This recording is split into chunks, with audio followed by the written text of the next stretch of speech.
So, Yeah, true.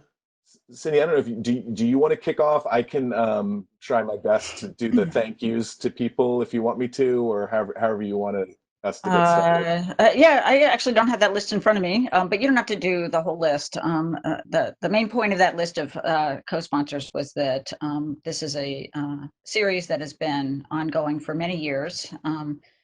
And every year we try to bring, every semester, we bring in a number of filmmakers who are, we think, groundbreaking and doing new things. They're primarily documentary makers because that's sort of the circles I travel in, but um, yeah, and it's sponsored by a number of different organizations and programs at George Mason, including the College of Humanities and Social Sciences and the College of Visual and Performing Arts, and the Film at Mason program, which is going to be probably the majority of the people who are online here.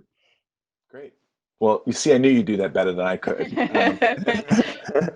And also, just want to thank Cynthia Fuchs, who's the curator of this program, for inviting me to join in the conversation. So super happy to be here and to continue. RaMell, you were with us in the fall. Just continue that discussion and keep talking and involve all of our guests and participants. So should we get started? Sure. Okay. So I'll just introduce myself briefly. I'm Bernie Cook, Cindy's colleague at Georgetown University. So I'm not a George Mason professor, but I am a core faculty member in film and media studies and American studies at Georgetown University, and teach documentary theory and practice in the context of film and media studies. And in recently, I've been engaged in documentary work, trying to listen to and listen with members of the descendant community, group of thousands of people who are descended from 272 people who were enslaved by the Jesuits of Maryland and sold down to Louisiana. So with colleagues and students, we've been spending a lot of time over the last few years with members of that community to try and understand their lives and perspectives and to learn see with them.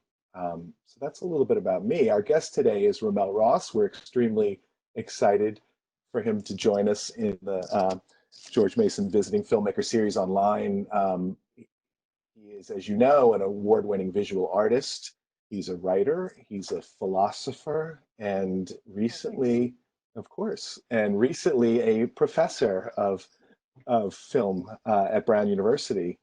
Um, he is, I'm very proud to say, a Georgetown Hoya. We will always sort of get that out there whenever possible, whenever we're talking, RaMell. So we're super proud of you and everything you've accomplished. But I know that you also have some ties to Fairfax County and to George Mason. So maybe at the top, if you just share with everybody kind of what those connections are. Yeah, I was raised in Northern Virginia. I mean, half of the folks at Lake Braddock, the high school that I went to, go to George Mason. My sister went to Mason. She ended up transferring to East Carolina University, but I mean, I've spent a bunch of time in my youth in those dorms, drinking non-alcoholic beer. Everyone who's underage, there was no alcohol involved, non-alcoholic beer, playing beer pong with water. But yeah, that's I know the terrain really well, and I love the communities that are around George Mason and what George Mason's done for education in that region and whatnot. But yeah, Northern Virginia kid. Yeah, so we our hope had been to have you return to Northern Virginia in person, but given world events, that's not possible. We're super glad you're here virtually. Now, can I ask, how are you doing? Are things okay in your world? Yeah, things are. Thanks for asking. Yeah, I'm in Providence, Rhode Island, and it's a fairly small city. Very easy to drive through it into Massachusetts and not realize you had crossed into the Rhode Island state. But yeah, interesting times across the board in New England. Boston's hit pretty hard, and Providence not so much, but there's a lot of concern for all of those who are most vulnerable. So I think that concentration by Gina Raimondo, who's our mayor, is a wonderful approach, kind of starting where people are, yeah, once again, very exposed, and then working our way up into those who are able to be, you know, isolated in safer ways. Yeah, and maybe in the course of our conversation we can return back to the uneven impacts of the virus and the pandemic, which I think is related to the issues that you explore in your work, of course. Yeah. Um, so I'm going to kick us off with a question or two to RaMell, but we really want this to be a conversation, to be dialogic. So please, everyone, use the chat function to type questions that either I'll try and recognize you so you can, if you wish, say your question, or I can read them aloud. Feel free to do that at any time. There's also within WebEx, I'm new to WebEx as a platform, but it seems to be similar to other platforms that you may have been using. There is a digital raise your hand opportunity, I think, if you hover over your name in the participants box. So feel free to raise a digital hand as well. And if all else fails, just wave at the camera repeatedly, repeatedly and desperately until we can get your question heard. So RaMell, I'll kick us off with kind of a broad question, but it'll just warm us up, get us started. Yeah, I introduced you as a visual artist because I wanted to recognize the sort of encompassing of photography and filmmaking in your work. And I just wondered if you maybe start us off by talking for a little bit about why become a filmmaker. What about filmmaking? Was it in some expansion of your photographic practice? Is it in dialogue with it? Is it a break from it? How do you see the relationship between those two endeavors? Yeah, I love that question. I'd say one thing that I really love to think about is just the inevitability of pulling whatever you've done in your past into your future. It's something that we're very aware of in terms of perception and in terms of the means of acknowledging something. Like, you have to have been somehow familiar with it. But I think for film, it came through the process of making images, still images, and wanting to accomplish certain things, and realizing that certain mediums have certain embedded characteristics and limits. And the limits aren't pejorative. They're not necessarily bad things, but they're guiding markers that allow you to communicate. And so I realized when I was making photos in Hale County and going through a really time-based process of working with this single image, that in order to let someone participate in the lives of those who I was filming or interested in filming, it needed to be time-based. And obviously photography is time-based. It's core, one of its core beauties, but it's a static moment. And a compilation of static moments and that logic was something that I thought needed to be just needed to happen in the South, because as we all know, I'm not sure if any of those who are listening are from the South. It is a wildly underrepresented region, wildly under-investigated artistically, specifically from like a modern perspective and a sort of contemporary aesthetic. Um, and so, yeah, I wanted to bring the sort of newfangled technology to representing those who I was most familiar with. Yeah, I think that point is especially true of smaller cities and small towns in the rural South as well, right? Whatever work's happening is happening, tends to happen. And yeah, I'm from New Orleans. There's a lot of activity there. Yeah. Certainly Atlanta, Birmingham, elsewhere, but not Selma, I imagine, as much. Yeah, not at all. When it's weird too. I think one of the larger problems, and I think is something that almost makes people resistant to making work there, is that it's so hard to work with the symbols and the iconography and the landscape and the history, because one, it's so loaded, and two, it's kind of like it's almost still an old-fashioned aesthetic. So how do you sort of work through those types of representational tropes to get to something that can really offer someone what it's like to be there contemporaneously? It's really challenging. It takes a lot of time. I took photos for large format 4x5 photos for 3 years. I mean, hundreds of photos before I made the first image that I was happy with and that I thought could bring someone any sort of newness to what the experience was like in the South at this moment, or from my unique perspective, not a perspective that one naturally sort of reproduces when they're making images for the first time, as we sort of tend to make things that look like other things that we think to be nice. What was that image or series of images that you that you were finally happy with? Let me tell you, what a hard fought journey, Bernie. Like, what a hard fought journey. It's the images that I have on my website. It's the only series that I show, because I have a very idealistic mode of being an artist, which is like making tons of stuff, but only showing the things that I believe can contribute to a specific dialogue, not just showing the image because it's beautiful content or because it's interesting. But it's called South County, Alabama, and then in parentheses, a Hale County. And the first image is called Dakisha and Marquise, 2012, the same time I started the film, because I could start the film then, because I felt like I could investigate visually, and I knew that I was in the right brain space to have the images function expansively. And I know it's really weird to talk about the film in idealistic senses because it sounds very narcissistic and like very sort of egocentric, like the expansive photograph. But you gotta have values you're pursuing, and I think when you shoot for really sort of extreme communication modes, like if you fall short, you still fall short on a really beautiful trajectory. Yeah, I think, and this is something we've talked about before, is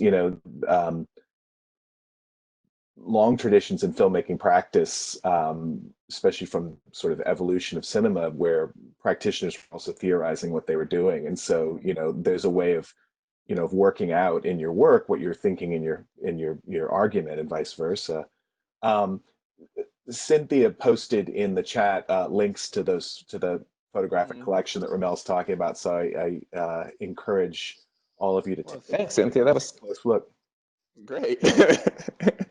It's that Maybe quick. even That's better how in real things run. life. That's how things happen around here, that fast. So I'm going to ask a couple more questions, but again, I encourage everybody who's with us to post questions in the chat and or to raise your hands digitally. But I want to ask another question about duration. In your film quarterly piece, you have this great expression, "Time becomes the new medium." So I wanted to ask you about that in relation to, as you were starting to describe for us this not transition, I think that's the wrong way to think about it, but this interpenetration of the photographic project and the videographic or filmmaking process. And so how important was duration here for you, especially in terms of how you crafted Hale County? Yeah, I mean, Bernie, like this is a class, like this question is big. The course that I teach right now at Brown is called Other Lives of Time, and it's I created it to sort of simultaneously explore contemporary notions of time in the context of cinematic pieces whose iterations of time are extremely idiosyncratic, right? Where it's almost a complete sort of a corollary somehow of a person's inner version of reality. And so in terms of Hale County and duration, it's such a big question. So I'm going to leave out stuff, but I think, I mean, first of all, the film has 1,300 hours, right? Like 1,300 Yeah. hours of shooting, and it's whittled down to 76 minutes, right? So it's 5 years, 3,600 hours into 76 minutes. That 76 minutes is reformed into 12 days over the course of the film. The film's edited from sunup to sundown. Over the course of scenes in or clips in the film, in moments, the film rate is, obviously we know film is traditionally shot at 24 frames per second because that mimics vision, and it can convince us of motion. Most of the film is shot at 30 frames per second so that it can be slowed down to 24 frames per second in order to get moments that are extremely ephemeral, just a little bit more life and love, which is another sort of time distortion. And then also there's a lot of time lapse. There's also a lot of regular sort of slow-mo. And then there's a couple times where there's no actual photographs. But so aside from the film being a mismatch of different modes of time and iterations of time, which is a line of logic that I'm just going to drop because we won't have time to say anything else.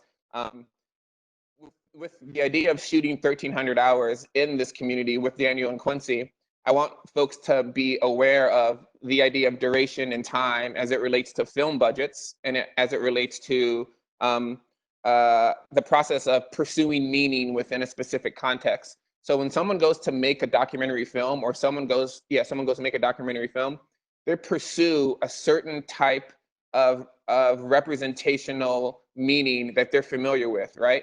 I want to film this family, and I want to film a Black father with his Black son being a good father. That's what I want to do, because there's not enough of that. So when you go into that household, you're looking for those signs and those symptoms of what it means to be a good father. So you're missing everything else, because essentially you're looking for that. Also, and these are reductions, of course, but also when you're pursuing something within a film budget, you can only be there for 3 hours. So you're actually pursuing it in a very almost aggressive sense, and you're reading into things in that context. And to me, one relationship between the history of people of color being filmed is a wild imbalance of the capacity to be taught what it means to be a person of color from the real world and from being that person, and also the imbalance of the background of the person who's making the film and those who are being filmed. Because when I go into a household that is a Black, I'm not proud that I got access. I didn't fight for access. I'm looking and recognizing completely different things, because I look at everyone as my literal brother, not my conceptual humanity brother, because we have the same sort of history. And so to shoot 1,300 hours to me is to look at the Black community longer than anyone's looked at the Black community, and to allow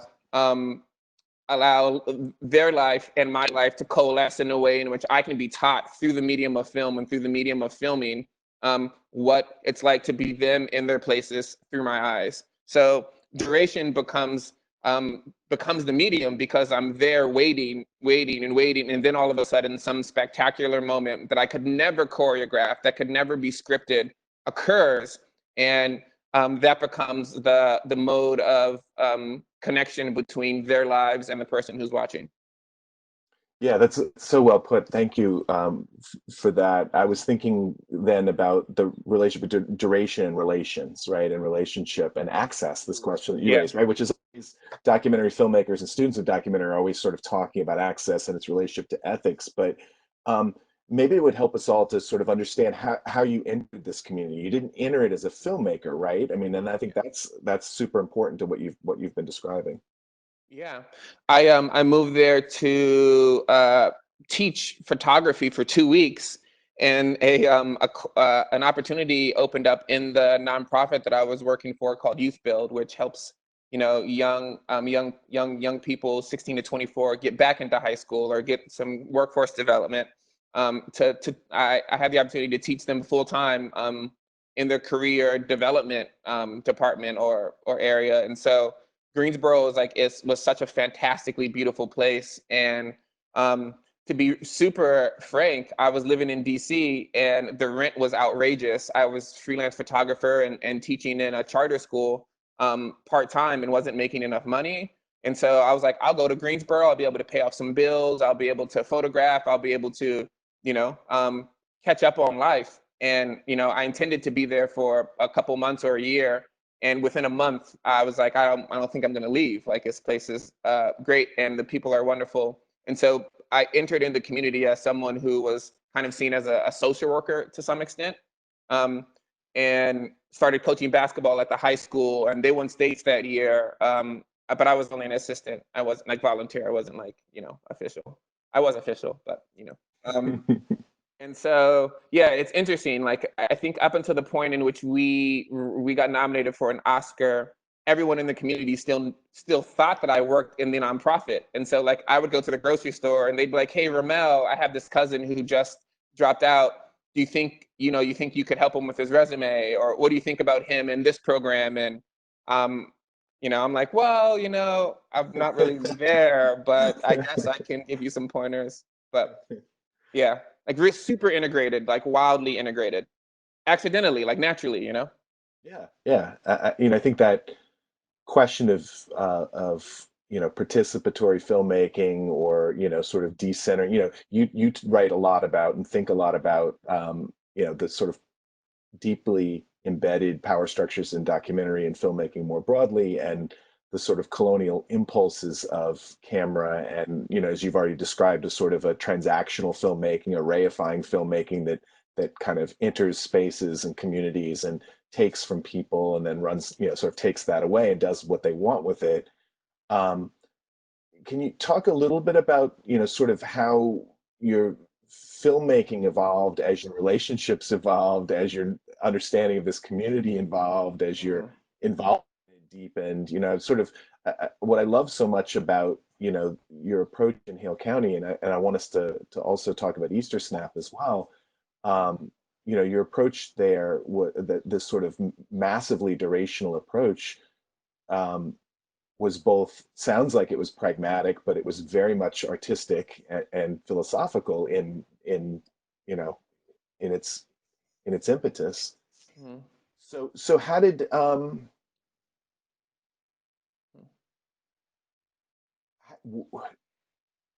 some critics in describing Hale County use the word ethnographic, right? Like it's sort of an ethnographic vision. How do you feel about that? Is that sort of how you see what you're doing, or your practice, or you know, how, where would you, what distinctions would you make there, maybe?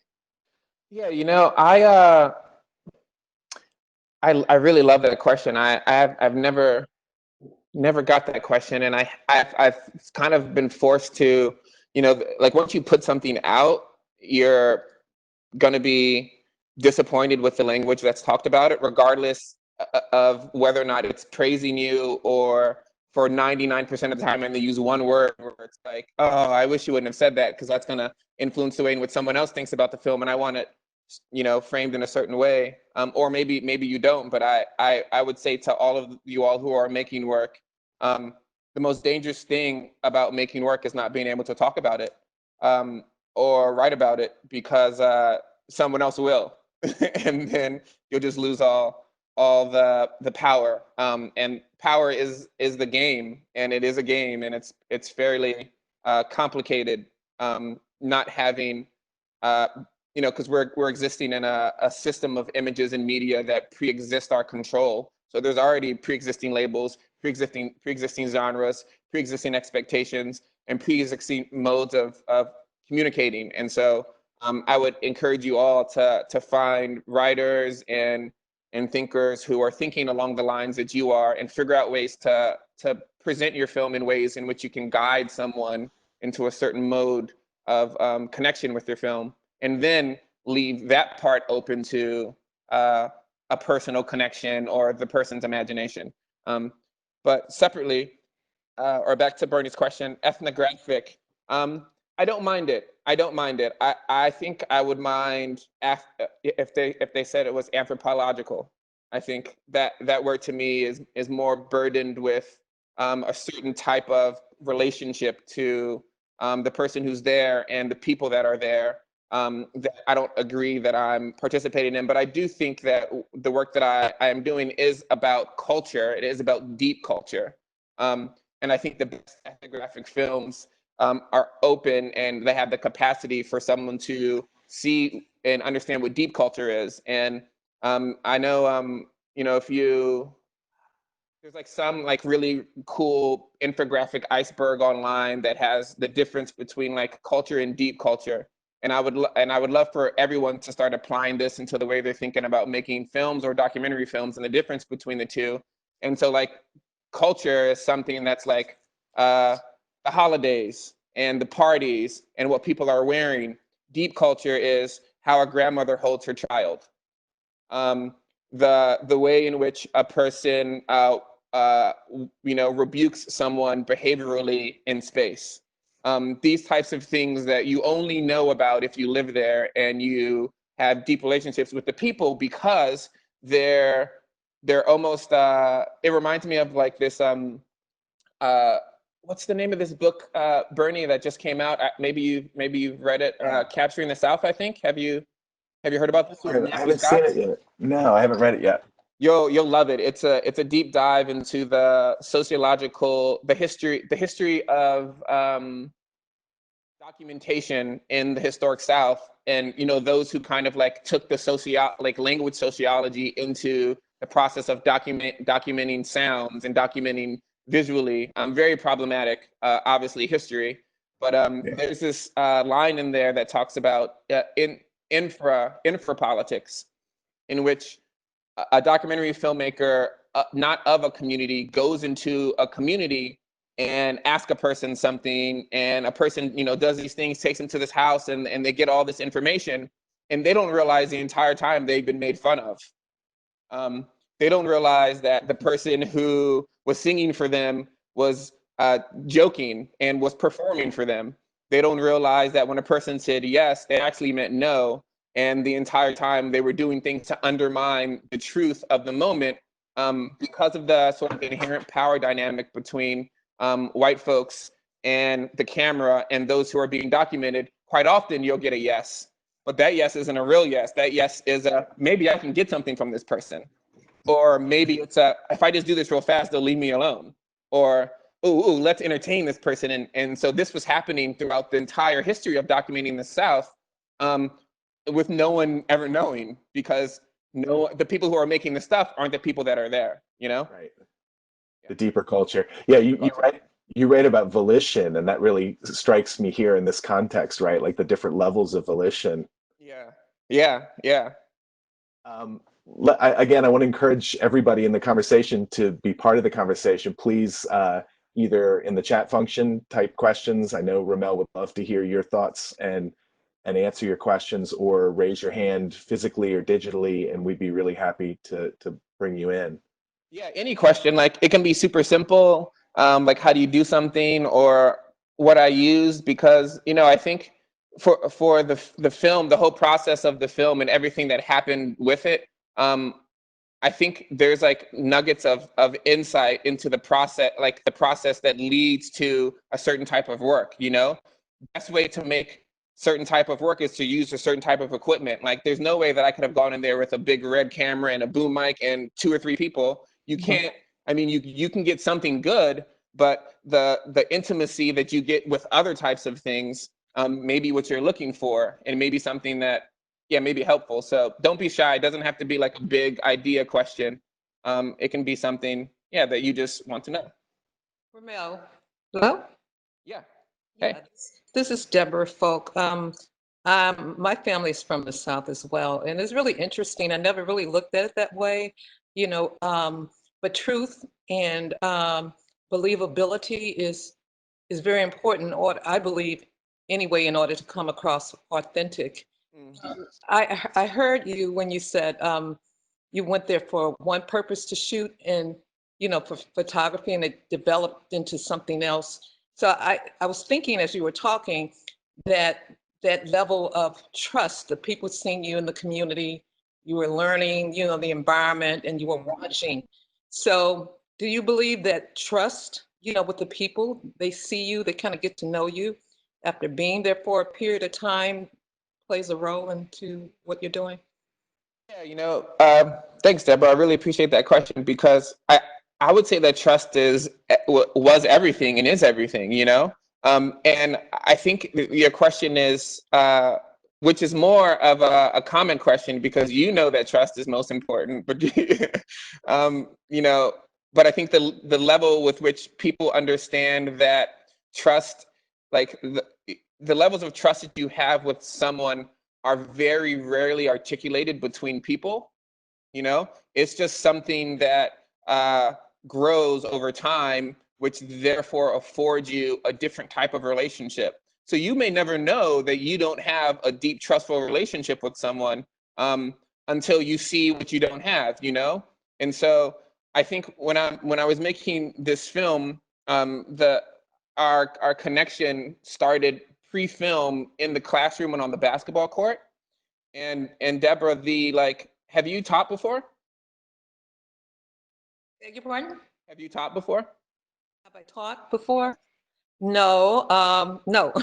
I'm Okay. former military, so I'm working on a documentary of my mother's from the South. So, yeah, I mean, I'm military too, Deborah. So I mean, I say I mean, who? you know, right? I Yeah. mean, my parents were in the both in the Army, Army brat.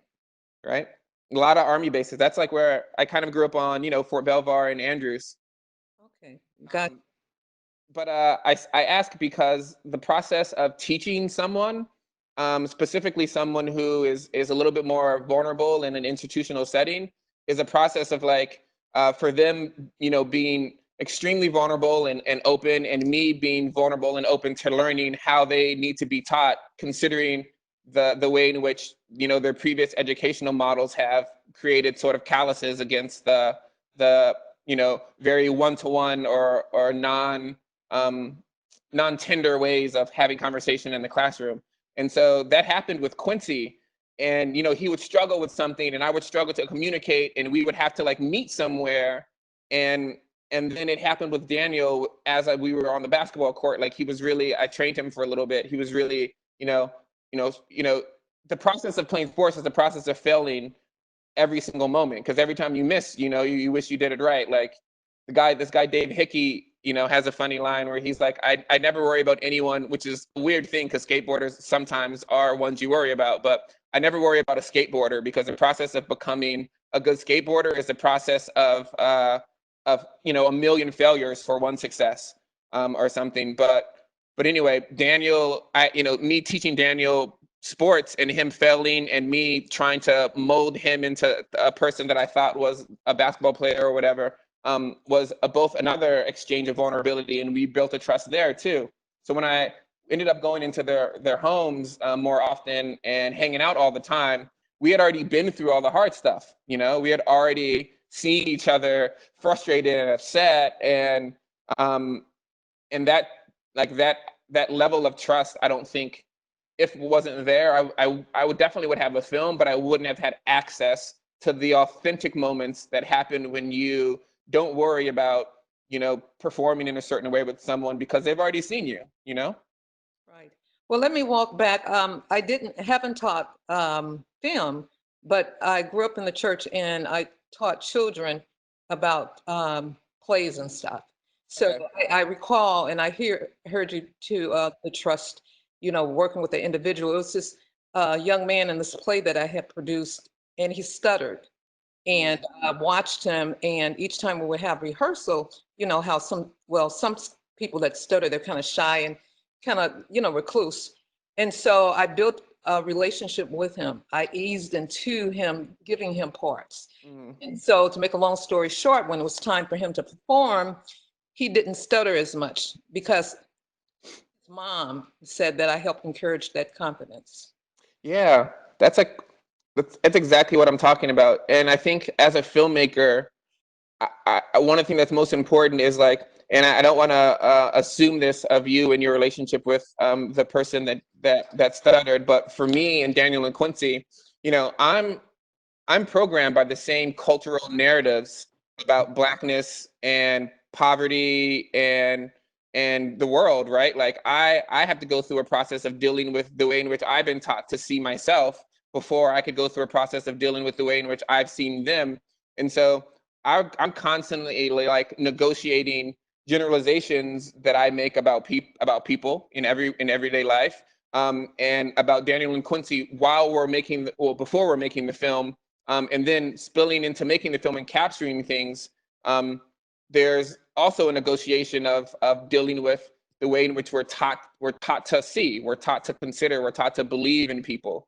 And I think filmmaking is one of the best means of sort of disintegrating all of these negative and unproductive modes of communication and world valuation, you know? Thank you. Thanks, Deborah, for that great question. We have a couple other questions that have come in from the chat. So, Alicia, I don't know, do you want to express your question, or would you rather me read it? I can read it. um, so hi, my name is Alicia. I guess I wanted to ask kind of what your pre-production process looks like, or what it looked like specifically for this film, and also how does it differ from that process of pre-production when you're shooting photographs? So looking at like documentation in photography versus documentary film. Oh man. Uh, phew, thanks for the question. I mean, not even like there's nothing to do with each other. At least in my case, and my case is very specific to my process. Like it's not necessarily reproducible for documentary films because I just went and started making the film. Like the pre-production process was my entire life leading up to the film, you know? The pre-production process was making photos for the 3 years before unknowingly, not knowing that I was gonna eventually make a film. And I kind of, in that sense, if I were to actually define pre-production process, I would say that it was completely merged into the production process, in which I'm learning and I'm thinking and I'm exploring while I'm shooting and while I'm engaging. And that's quite nice, I think, because it gave me a sort of real-time feedback, and I could learn from what I shot and go out the next day and make those adjustments or pursue a certain type of framing. And and so that's, you know, if you're making a film and you're trying to get it funded and you're doing the more traditional, you're participating in the structure of funding, you can't necessarily work that way. You have to have a pre-production process, because no one's going to fund your film and you're just like, you know what, I'm just going to absorb, you know, I'm already in post and I haven't started. It's like post, pre, and, you know, it's not going to work. Let me see. And for photography, it's way more imaginative because I have like for the photos that Cynthia sent the link to, you know, a lot of them were made in the natural flow of life with hanging out with my students and my friends, and the other half are sort of looking at a space that to me has all of the visual, has the patina and the sort of particles of the South, but they don't necessarily hit you over the head with its tropes. And then imagining a scenario in that space, kind of just looking at it, like just literally daydreaming, and then getting someone that I know to go in that space and enact that gesture or that behavior, and then simultaneously looking through the viewfinder of the 4x5 or 8x10 camera and going completely from there and allowing for our interaction and my disappointment in what I originally conceived to coalesce with moment and our relationship. Like I like to embed, like in those photos, I like to embed my understanding, like my symbolic understanding with the person in the image, and like really double down on our relationship through gestures. And like if I believe that they are exhausted, like I'll have them lay a certain way, I have them do a certain thing, so that I continue to pull the photo into the super subjective, because to me, the more subjective it is, the more imaginative a person has to be to participate in it, which therefore, which something that this guy Godfrey Reggio says, it, you know, makes the viewer complete the film. It makes the viewer complete the image, and in that sense, the image becomes just as much your imagination as it is mine, which allows it to reflect your values and your experience, and not be didactic. That's super interesting on so many levels. Thanks, Alicia, for the question. RaMell, it strikes me that both in your photography, you just sort of explained how you approach that, but that in the filmmaking, you're also sort of using dreaming as almost a formal goal, right? Or something that approximates that. I don't know if you'd want to talk about that in relation to the filmmaking at all. And I think we've got a question from Yasmin coming about Easter Snap. Maybe it'd be useful to talk a little bit about some of the different goals in the feature film versus the short. Certainly formally, they're distinct. Yeah, I like that. But you said dreaming as a formal goal. I have to think about that. But you said the difference between about Hale County, Form, Pursuit, and Easter Snap. Well, you know, the films are, to me, what's interesting is the film being like solely responsive to the content, right? Like not, I mean, I like structuralist filmmaking, which is having these really rigid forms. I like having concepts, and I love conceptual art. Like I'm not, and also everyone, all the stuff that I'm saying, like I'm by no means an absolutist. I'm just explaining the way in which this film functions and the ideas that drove it and some beliefs. But I love most things, and so everything has its purpose or should or could. Anyway, I love the content to be the form to be responsive to the content.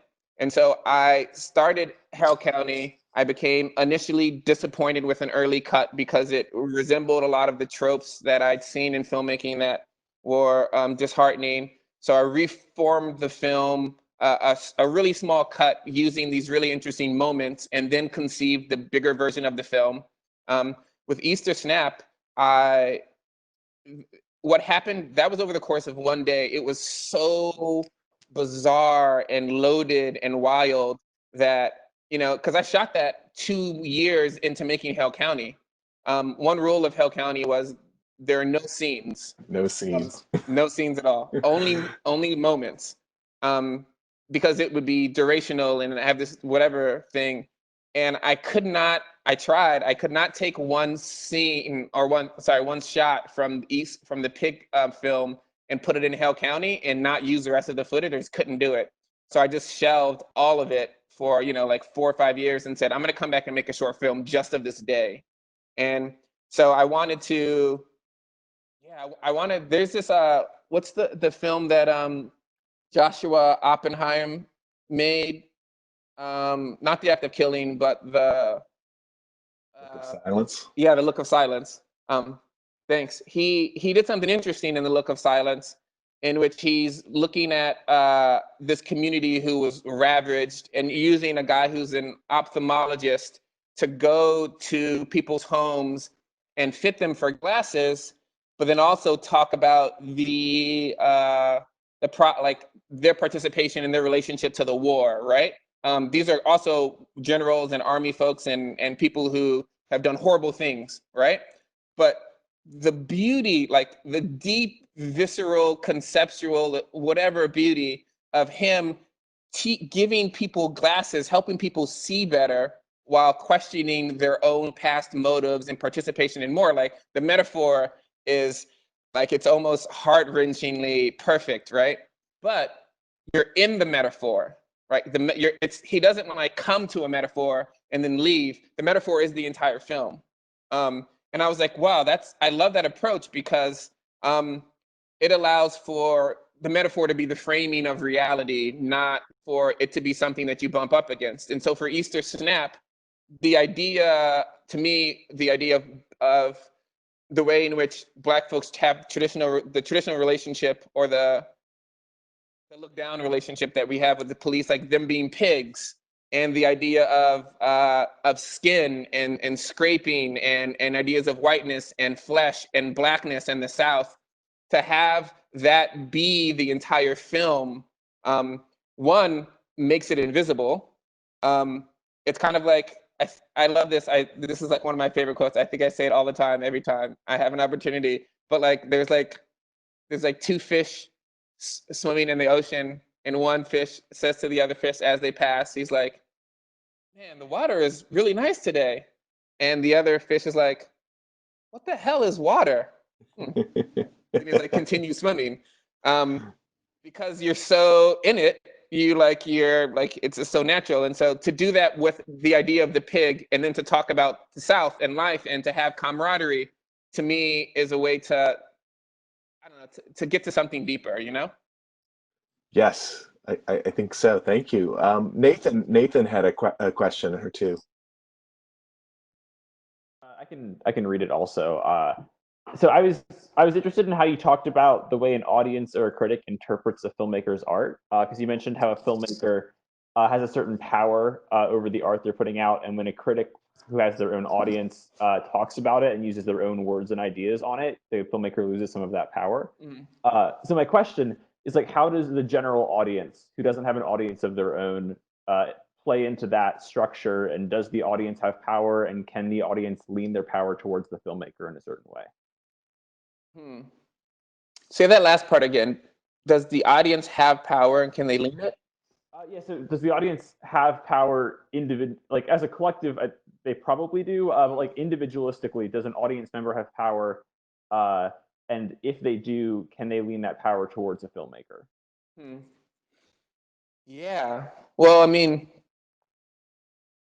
haven't you've seen, like, I mean, my first thought is, like, you've seen audiences like elevate films into cult status, right? Because they have these really, I don't know, these items or articles inside that just coalesce into the cultural moment, and people just like, and all of a sudden this film is now this, but it wasn't that before the audience.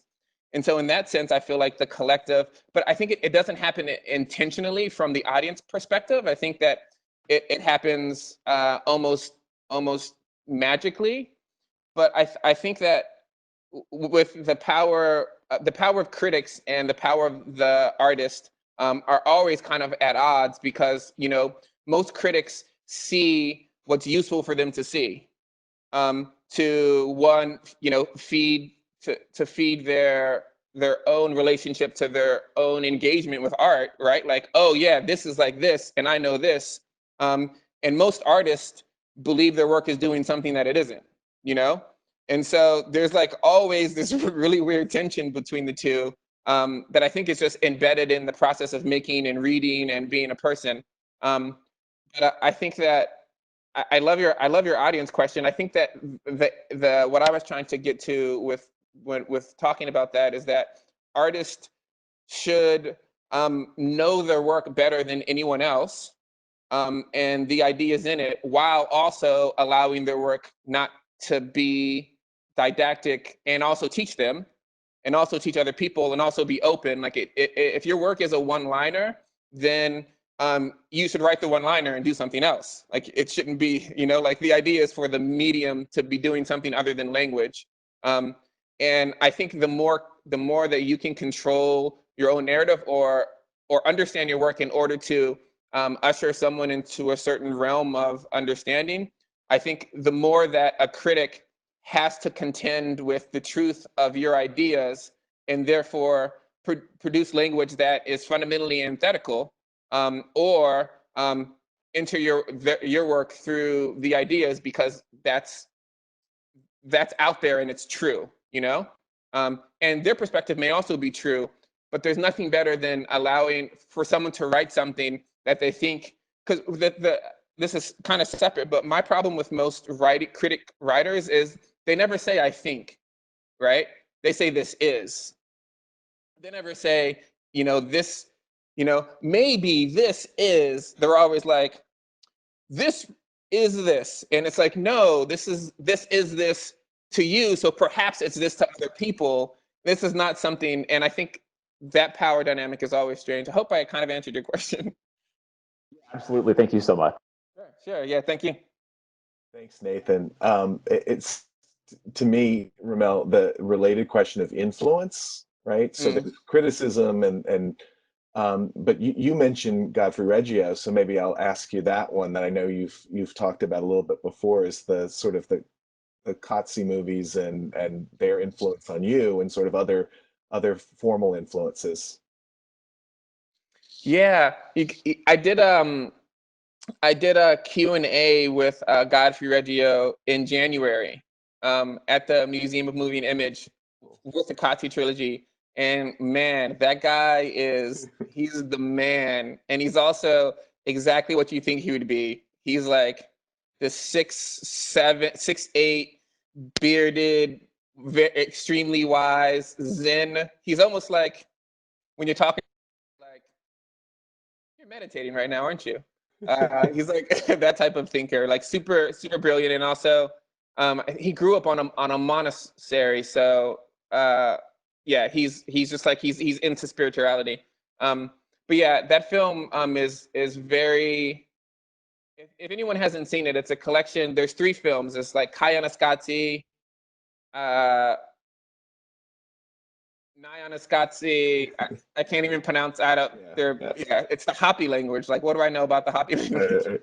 But it's a collection of images, time-based filmed images with a Philip Glass score that are about an hour long, and it's just repetitive and relatively monotonous with beautiful imagery. And the goal, as Godfrey Reggio said, he says that like language can no longer speak to the times that we're in. You have to do it through imagery. The world's too complex. Society, capitalism, behavior, psychology, all these things are so in flux that speaking and categorizing it through language is laborious and useless, which is obviously just provocative. He doesn't believe that language is useless. Like, he uses it and he loves it. But that film, when I saw it, one of my thoughts was like, wow, like how beautiful. What if you could do this in the context of someone's life? Yeah. Right. What if you could do this in the context of quote unquote Black life? Because to me, Blackness, ideas of Blackness, whatever they are, however vast, ideas of poverty, ideas of being, and not that Blackness and poverty are connected in the way in which they may seem by my language, but ideas of being marginalized, ideas of white supremacy, ideas of these things are so overwrought through coded language, right? When you have a conversation with someone and you're like, yeah, the white supremacist business, and like all of us, the person's checked out. And if they haven't checked out, they think they know what you're talking about, or they've already judged you in a certain way. And so how do you access these ideas, which are foundational, but also super loaded and super politicized and super partisan through imagery, because imagery speaks another language. It is another language. Yeah. Yeah, I love that way you sort of reframed Reggio's intention. One of my issues or concerns with Kayanesqatsi was always the scale of it, right? And how the human is reduced, always reduced, and that sort of raises some political questions. But I really love how you sort of invert that, and the spaces become the people become the spaces, right? Their faces, their bodies, their deep culture, as you were saying, become that focus of attention. Yeah, that reminds me, Bernie, because when you say people and you say their faces, I had actually planned for the second half of the film to all be shot on a macro lens. Because Godfrey Reggio, like one of the brilliant things about Godfrey Reggio is his use of scale. I talk about it at length. I talk about Godfrey Reggio's film at length on Criterion Collection's. I don't know, Cynthia, if you typed in Criterion Collection. She's ahead of you. She already posted it. Goodness. The box sets up. That's really fast. There's also an interview that I did about the Qatsi trilogy that you can find. And in there I talk about scale and what this guy Alan Watts said. And it's really weird. Like, I'm coincidentally quoting a whole bunch of white dudes, but I mean, if the conversation shifts, we'll go Bell Hooks, we'll go, Deborah Willis. Like, there's like plenty of it in the film. But Alan Watts said, like, he says, like, what's the right perspective or scale to see the world, right? Like, do you see the world from a microscope? If you look at the world through the microscope, it's going to look like your skin is at war with biology and you must kill everything. You zoom out a little bit and you realize it's a natural economy, right? If you zoom out too much, you look at the world from the perspective of a drone or from a city, and people are statistics, right? And so the individual is not that important. And obviously these are simplifications, but the idea there is that the relationship that you have to something, the scale through which you view it, determines the reality with which you judge it, and the way in which, to make the leap to politics, the way in which politicians legislate a place, right?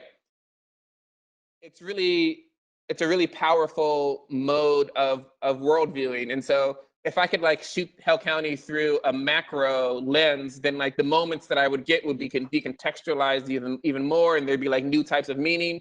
But it ended up kind of being impractical, and it would probably took too long, so I kept in the same mode.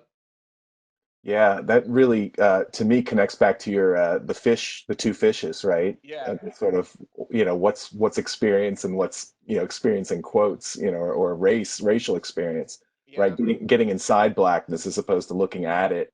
Yeah. Yeah. What's the default? Yeah.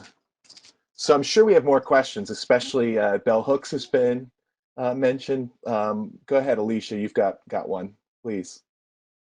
Hi. All right, let me turn my camera on. Hey, so I guess kind of a follow-up question, talking about the audience and also just like power and that kind of dynamic. I guess my question is do you ever have a concern or concerns that like your agency that kind of will be taken from you when unearthing deep culture in film?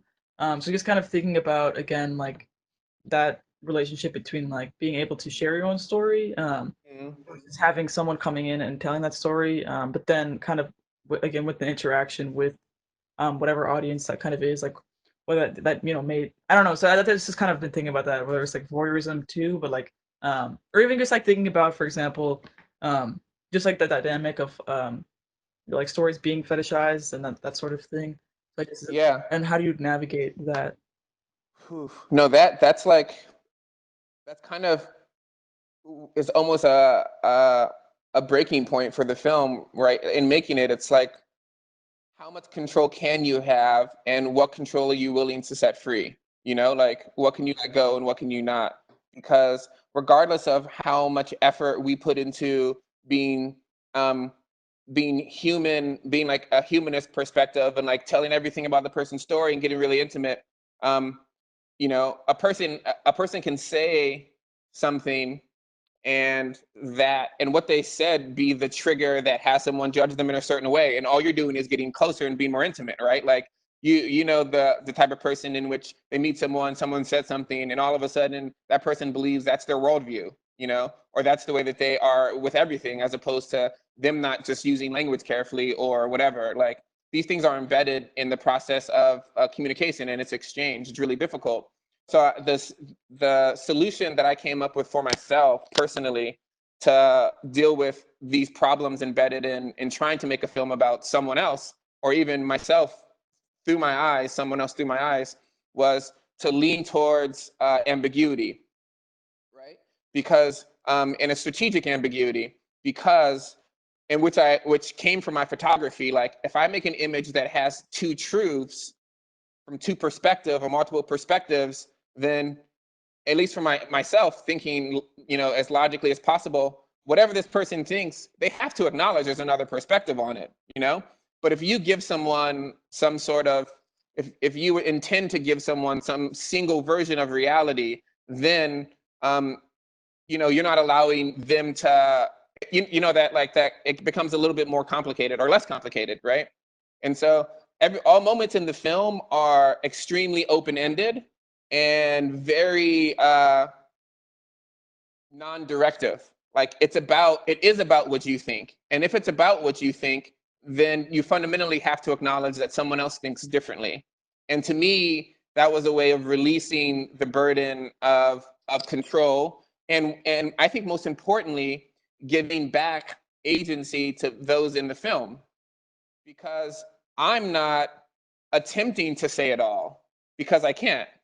I'm not attempting to tell someone what your whole life is, or what Blackness is, or what any of these things are. All I'm doing is providing you access to see through my eyes how beautiful and how real and how epic and banal Daniel and Quincy and the community's life is, and then through being really strategic personally and knowing how semiotics work, then you can embed certain truths about in certain historical references or certain visual references into these moments, which allow the film to be able to be read in the way that texts are read, right? You've read books multiple times. the same book multiple times, where you go back to it and you're like, oh shit, 3 years ago, I didn't get that because I wasn't there yet, you know? And so the idea was to make a film that has that time capsule capacity for the more that someone knows about Black culture and the South and about, you know, radical or racial aesthetics or all of these things, then the more they know, the more they see. But even if they don't know anything, what they're seeing is just sheer beauty and sheer openness and just real life, you know? I just want to add here, but part of what I love about that answer is that it's also about intentionality, because this happens on the part of the filmmaker, but also it makes viewers aware of their own intention, because all films do this, right? All documentaries do this. They just don't necessarily do it on, they may do it on purpose. They may not acknowledge they do it on purpose, right? And so that's where you have the sort of mythology of objective documentaries, you know? Yeah. It's a great point, Cynthia, and it raises for me the next question that I wanted to ask you about, RaMell, which is you know, your deployment of reflexivity in both films, frankly, but you know, I'm thinking in particular of Hale County, and that reflexivity, to connect back to what you were just talking about, also is an engagement with a history of Black aesthetics and of, frankly, film history, right? With the inclusion of the lime kiln orphan film footage and Burt Williams. So I wonder if you talk a little bit about that. Yeah, I love yeah, thanks Cynthia for adding that on. I love to me, you know, and also I have to say caveats. I speak reflexively anyway, but my caveats are reflexive. The way in which I speak about documentary film is a corrective measure. It's not because I believe that certain modes of documentary filmmaking don't have wild value or should not be made or shouldn't be pursued with just as much enthusiasm and thought. It's just that, you know, to talk about photography as a problem is to make people rethink about what photography has done historically. And so I've kind of taken the mantle of, or the perspective of, being the person who criticizes the mediums in order to let them be more truthfully participatory in the world, and not just these representational, you know, gifts, as if they're not embedding, you know, the stereotypes and ideology that's preceded our own lives. But in terms of reflexivity, the problems that I found in films that were made about people of color, specifically documentaries, in that they erase the viewer. I'm sorry, they erase the maker, right? And in some way they shoot towards I call it a universal aesthetic. And this is touching on stuff that I've said recently in our talk, in that, to me, if you don't make something and you don't make it personal, then people believe somehow that it's universal. And obviously it's a simplification, there's more there. But if you make a film and you don't acknowledge who's behind the camera and the way in which they're pursuing meaning and the way in which they're making this narrative and the way in which they believe what they're doing is doing a certain thing, then you're not allowing someone to participate in film and photography, which are by far the most visceral and reality-based mediums of exchange that people used to believe that their souls were taken. When people first started making images, people were like, you can't do that because you're stealing my soul. Like, that's how visceral these things are. So people just believe in them, you know? So they believe in the film as an objective, a righteous, and a profoundly, deeply truthful string of a linear string of logic or whatever, when in fact every moment of most documentary films are produced and conceived in the same way in which narrative films are. They're just using sort of real live action. And so to me, reflexivity was allowing me to deal with the questions that I had about my own making and my own participation in the medium, what I was doing, and also continue to dial the film into the subjectivity that I keep mentioning, that to me allows for real objectivity, in that the only thing that we know is that we exist. And if I can prove, or I can have you participate in my existence as much as possible, then you're getting an objective, singular existence. And therefore, that's true, you know? Yeah, that's really helpful. Can I follow up and ask again about this decision to include the found material, Yeah. Burt Williams, and because it's in a film full of singular moments, that obviously is distinctive, right? It's the only time where you make that move. Yeah, yeah. I'm getting very self-conscious about talking like super conceptually. I also can just be like, I can just be really I don't know. Really love these ideas and want to share them. So sorry everyone if I sound like a little bit highfalutin in my desire to make things complex, but I think people don't think that things are complex as they are, and they're pretty complex. And so Burt Williams was included for a variety of reasons, and two primary reasons. One I won't explain, and one I will. And the second one I ask you to go back and look and watch the film again, because the entire film, there are two levels functioning at the same time. One is conceptual and one is formal, right?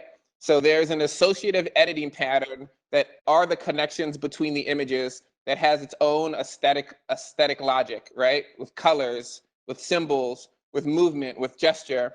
And then there's a conceptual ties to the imagery in terms of narrative, in terms of, a little bit of film history, in terms of the meaning and juxtaposition between symbols. And so the conceptual reason why Burt Williams footage is in there is because it was from a film called The Lime Kiln Field Day, and it was a film from 1917, all black cast, relatively all black cast. Two people in blackface. That's a feat back then. That's a feat. Yeah. And it was arguably the first film that had an all-black cast, and also was made and had what did it have? It had like a middle-class black life, a display of middle-class black life. Like there were some stereotypes and some negative stuff in there, but it wasn't Birth of a Nation. It wasn't one of those films. It was actually wildly progressive. And it came out around the same time as Birth of a Nation.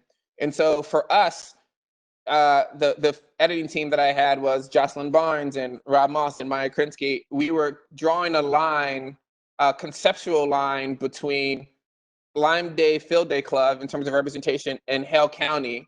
And so asking people to think about the history of representation in film, right?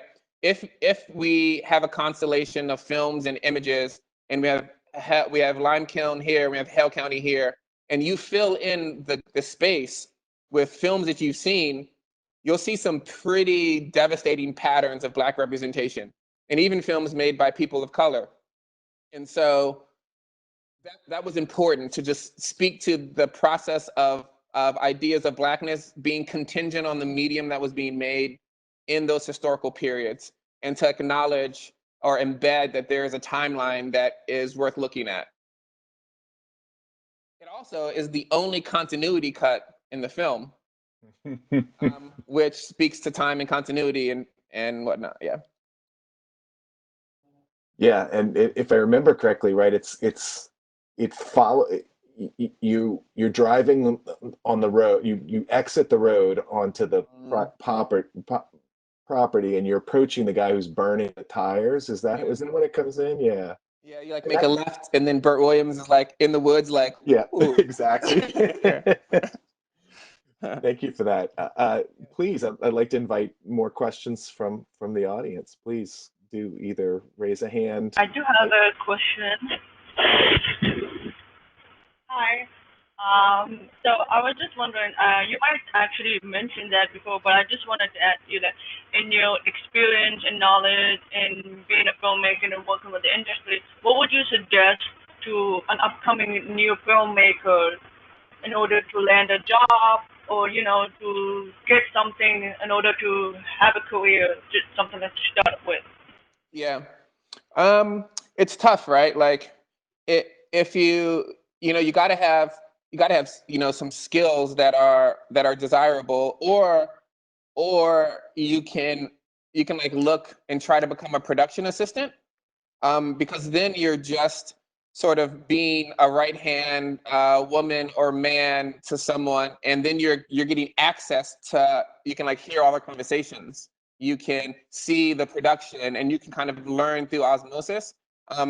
But I think in order to like kind of climb into the industry, which personally I would recommend, it depends on what type of work you want to make, right? Like if you want to make, and all work is valuable, but if you want to make a sort of more commercial leaning film with those types of looks, then there's a specific path that you can go on, right? If you want to make more artistic, art leaning, or more sort of open-ended other types of films, I wouldn't recommend going in that path, because they're in some sense butting up heads against each other, because one doesn't, like, if you want to make the film that's kind of open-ended and exploring your community in whatever type of way, the other side of the industry is going to be asking for you to meet certain criteria in the film, like a certain type of character development, a certain type of dramatic moment, or a certain something. And so going into that, I think that style of filmmaking encourages you not to explore your own vision in a certain way and your own relationships in a certain way. I know it kind of sounds vague, but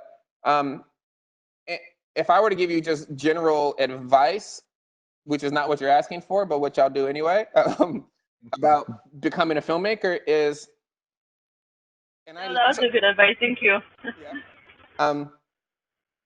I would recommend that you study photography, and you start learning how to make images and to have a sort of get to your own vision of what things look like, so that your work is separated from most of the work from those who are just going into the fields just for a career. And I think people should go in the field just for a career. But in terms of separation and minding your own sensibility, in the same way that a writer, we're taught to write when we're like, I don't know how young, we're in school, we're writing essays, we're doing all this stuff. So we're like building a vocab. And if a person wants to be a writer, they spend so much time writing. But those who want to be filmmakers, they don't spend any time making images necessarily, right? And the more time you spend photographing and having that looked at by someone and making adjustments, the more specific and intentional you can be with your images.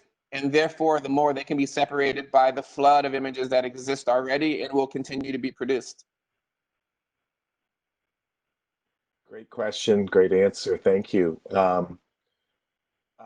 RaMell, you mentioned Jocelyn Barnes. Could you talk a little bit about the importance of consulting producers and, as a filmmaker, especially one who was, engaged by mostly just you, right? Filming, recording for years.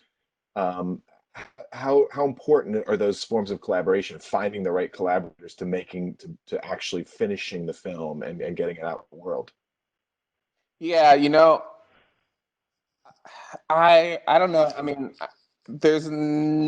I don't think there's as important as the moments that I found in Daniel and Quincy's lives, or that appeared, is the team that helped the film be shaped into what it is. There's no way to make something, I think, at this scale without working with people who are smarter than you, because you need to be checked. Like, I need to be checked. And I don't mean like, I'm being an asshole, but like, what I believe things to be are not necessarily what they are, And if you're trying to communicate to a wide audience, you need, one, people who know how, like Rob Moss and Jocelyn Barnes, they know how people watch and read films, right? So they can help build a film that is considering that through its process. Without that, you think you're doing one thing, but you really aren't. And I'm not saying that you necessarily need people who have 20, 30 years experience, but what I'm saying is the more feedback you can get from your friends and family, the more feedback you can get from your professors or from your professors or your peers, the more that you're able to understand the way in which people are understanding what you're doing, and then you can make adjustments therefore, because without that, you're just speaking to yourself, and I wouldn't want to hear anyone's inner monologue, because who knows what they're saying. So yeah, the collaborative process was important. I mean, more important than I could ever really emphasize, because of the collective nature of thinking, like the collective nature of being confronted with the truths of other ones and being able to embed multiple truths into one piece or something. We've got time for maybe a couple more questions, so be thinking about those. I'm gonna go ahead, Cynthia, I have please. one that actually I wrote before you said that, but it sort of feeds into what you just said. And that is, I was wondering how your teaching might influence or might inform your art making. But what you were talking about in terms of collaboration on the film end, and this is my perception, but I see teaching as collaborative as well, as a sort of an ongoing process. So that might be, I don't know if you feel that way, but you could talk about sort of how teaching works on you. Yeah, there's nothing, I found that, I mean, aside from, it keeping one young, because you're working with young, energetic, and challenging, because they're of a different generation, and they're of they have had different experiences, obviously. Aside from that benefit, I think that there's almost nothing more interesting than being forced to articulate something, or trying to explain something that you think or you've done before, or that or just the act of translation. And so, to me, I think, the act of translation have forced. I love that you wrote intentionality and self-aware. It forces a sense of intention and carefulness, because how easy is it to mislead someone accidentally with language, with directions, or with whatever. And you have to be really self-aware then with your worldview. And to me, I want to, like, the biggest, I like to say the biggest problem. Yeah, the biggest problem in the world is first person perspective, because, like, if we just had two, then we would not believe so deeply in one, or in ours or something. And so, yeah, you become a better person. Yeah, I think teaching makes you a better person. Yeah. I agree. Yeah. Humbled, you're humbled, like, oof. All the time, every semester, exactly. Right. Exactly. Again, we have time for one or two more, so please let us know if you have a question, either type or express it. Related to the question about finding your collaborators, I'm really interested in this sort of, you can kind of tell where this is coming from, RaMell, like from sort of Ignatian ideas, St. Ignatius, the founder of the Jesuits, this idea of formation. I'm really interested in the formation of the filmmaker, like how people become shaped as filmmakers, whether it's education, which we were just talking about, or whether it's festival laboratories. So we haven't mentioned the art of nonfiction, which was a very specialized kind of opportunity that you had, and I know from previous conversations that it was really important to you. But so how do you sort of see your own formation, I guess, is one way to answer this if you want, or else sort of how do you think about the formation of filmmakers and the various ways that plays out? And yeah, well, I think that's a really, really deep philosophical question, Bernie, because we all know the person who's a master mechanic, and we're like, you could have been working on spaceships, like you could have been an astronaut, but given the collection of circumstances in your life, you have like a backyard thing, or you're the person who does X, Y, or Z really well, but you can imagine them in another life being perfect at something else, using those same skills, but because of their circumstances. I think, like, a lot of folks, I mean, the potential for those to be for one to be a filmmaker or be shaped into a filmmaker is something that's way vaster than we're aware of, you know. But in terms of my personal journey, I think sports was the first entryway, which I've mentioned before, into being a filmmaker, because it encouraged a certain patience of looking, and it encouraged a specific participation in the spatial world, in a world of prediction, of movement, in a world of analysis of time, and the sort of the intersubjectivity between what's happening, right? Like how you can influence something by moving closer, or you can influence by moving backwards. Like those ideas shifted into photography and space, and then they shifted into a drive to make films. But in terms of the practical career, it was more, I think, the drive to make and communicate something than I think it is all of the labs in itself. I think that like I found myself like very interested in the potential of the moving image, and I think from there I started to seek out people who had any relationship to it, you know.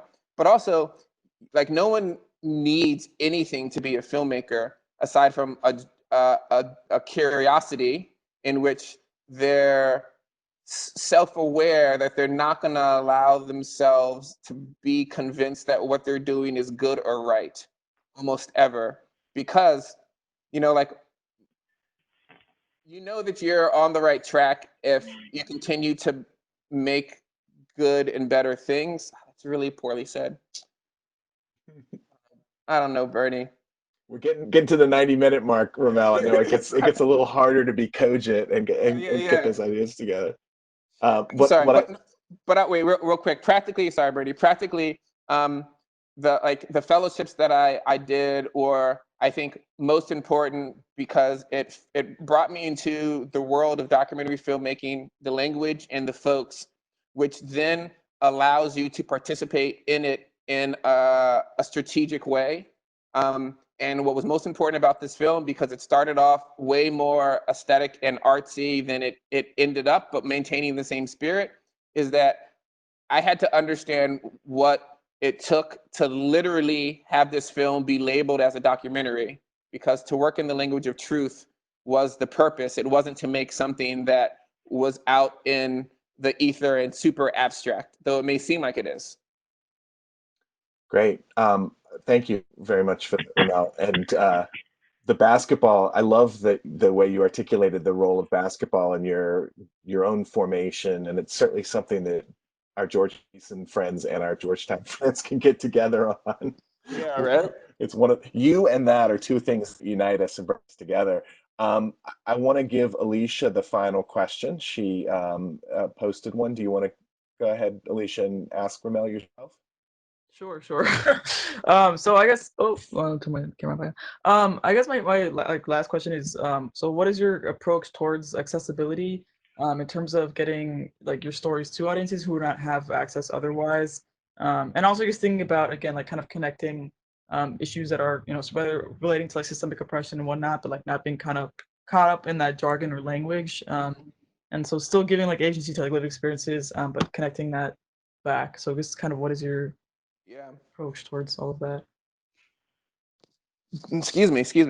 Yeah, that's a really good question, and I think it's always situational. And I think that having a team and finding people that you trust and that believe in the same things that you do are very important, because then you can have a collective brain trust that can figure out ways to work with no money. People who want to put time towards specific, getting it into venues or getting it, or building Facebook groups and building audiences. I will say that one of the most important things for this film was, over the course of making it, especially when I had a lot of footage, was starting to build the community then, right? Like, you don't want to make a film for 4 years and then once your film's finished, be like, okay, who should we talk to, right? Like, once you start making your film, go have conversations with everyone, tell them what you're doing, And then they'll be like, oh, yeah, Alicia's, making this, whatever. And then you'll go back 6 months later and they'll be like, oh, you're still making this. And then you'll go back 6 months later and all of a sudden you have a community, they're invested in it, Go to people who you don't know, ask for their advice. Ask if you could show them a cut, because if someone gives you feedback, secretly they think that they did something, and maybe they did, maybe they didn't. Everything's influential, so surely they had some sort of impact, but now they're invested in your film, and then they're going to want to share the film with their people. And so by the time the film was finished, so many people had touched it, so many people had genuinely influenced it or given feedback and stuff, that it was already big behind the closed scenes. And then once we were ready to get it out in the world, we had a foundation, And so don't be shy about the project, and be genuinely open to listening to what everyone has to say, because what I found is even when someone says something offensive, even when someone says something that's wrong or crass or just sounds off, I always try to listen to find out what they meant and not what they said. And if we got feedback, like once we showed the film in person, this woman came up to us and she was like, oh man, I can't believe you avoided all the black people. I mean, all the white people. You avoided all the white people. And we're like, no, there's communities where there are no white people, But while that comes across as offensive, now I imagine she'll go and watch Friends and she'll be like, oh shit, there's no black people. Black people. Or, and then to us, we've done something right. So it seems like it could be offensive. Like, I can't believe she thinks that way, but it means like, oh, we're actually showing the film to people who are now seeing a type of beauty in a Black community that they haven't encountered before. And they're like trying to deal with this because they haven't. So it's a good thing, So like all conversations about the film are good. Great question, Alicia. Thanks to everybody for their fantastic questions. And RaMell, thank you so much for doing this today. It's been illuminating and really interesting and a privilege. No, what great questions. I didn't know I was going to be sweating. Like, everyone, I'm really nervous. Yeah, thank you so much for your thoughts. Yeah. Cynthia, thank you so much. This has just been brilliant. Thank you. Yeah, I appreciate you all. And I hope, I hope you continue. Like, there's no reason why you can't do it. It just may take more time, and that's literally all we have until we don't. So use time as your budget. Awesome. Thanks, RaMell. Take care. Be well. Thanks, Cynthia. Thanks, everybody. Thank you. Thank you, everybody. Take care.